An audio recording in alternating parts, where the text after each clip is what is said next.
ഈ തുണി നിങ്ങൾ അർഹിക്കുന്നില്ല. അത് സംഭവം എന്താ? ഈ ടീച്ചറെ നിങ്ങൾക്ക് എല്ലാവർക്കും അറിയാമല്ലോ, ശ്രീലത എന്ന ടീച്ചറുടെ പേര്.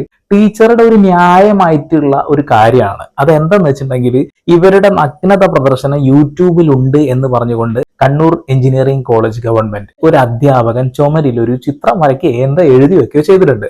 ഓക്കെ, നഗ്നത എന്ന് പറഞ്ഞാൽ എന്താ, എല്ലാവർക്കും ഏകദേശം ഒരു ഐഡിയ കിട്ടുമല്ലോ അല്ലെ. ഇപ്പൊ ടീച്ചർ ഈ രീതിയിലാണ് കുളിക്കുന്നത്. ഇന്നത്തെ കുളി മുഖ്യമന്ത്രിക്ക് എന്നാണ് അവർ പറഞ്ഞിട്ടുള്ളത്. സത്യത്തിൽ ഈ ഒരു കാര്യം കാണുമ്പോൾ നമുക്ക് ചിരി തന്നെയാണ് വരുന്നത്. ഞാൻ ഇനിയും കാണിക്കും. ഈ വസ്ത്രമൊന്നും നിങ്ങൾ അർഹിക്കുന്നില്ല എന്ന് പറയുമ്പോൾ ഞാൻ ഇതൊക്കെ ഊരിക്കളയുമെന്നല്ല ടീച്ചർക്ക് ഉണ്ടായ പ്രശ്നങ്ങൾ അത് നിയമപരമായിട്ട് നേരിടുകയാണ് വേണ്ടത്. അല്ലാതെ ഈ ഒരു രീതിയിൽ ഇതൊരു വല്ലാത്തൊരു പ്രഹസനമായി എന്നേ പറയാനുള്ളൂ. നിങ്ങൾ മാന്യമായ രീതിയിലുള്ള ഒരു സമരമുറയാണ് ചെയ്യുന്നത് വെച്ചാൽ കുഴപ്പമില്ല. ഓക്കെ, ഇതിനിപ്പോ എന്ത് മാന്യത കുറവാണ് എന്നാണ് നിങ്ങൾ ഇപ്പോഴും പറയാൻ ആഗ്രഹിക്കുന്നുണ്ടാവുക.